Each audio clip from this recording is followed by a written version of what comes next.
Değerli izləyicilər, videonu bəyənib kanala abunə olun ki, hər kəs son xəbərlərdən anında məlumatlansın.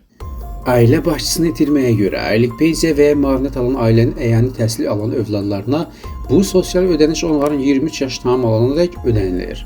Bunun üçün əgər əvvəllər onlardan oxuduqları təhsil müəssisələrindən hər il arayış təqdim etmələri tələb olunurdusa, artıq bu tələb ləğv edilib.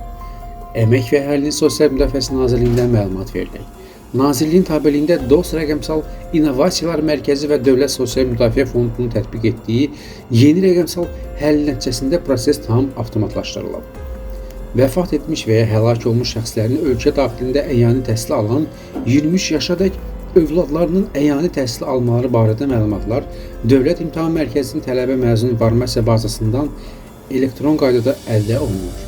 Bununla da qeyd edilən ödənişin davam etdirilməsi prosesi avtomatik təmin edilir. Təhsil statusu hər ay avtomatik yenilənir. Ödənişlərin davam etdirilməsi üçün arayış təqdim edilməsinə ehtiyac qalmır. Bu yenilik nəticəsində əyani təhsil alan ümumilikdə 11,5 mindən çox şəxsə ailə başçısını itirməyə görə pensiya və müavinət ödənişi müddəti arayış tələb edilmədən avtomatik uzadılıb məlumatlar qeyd edilib.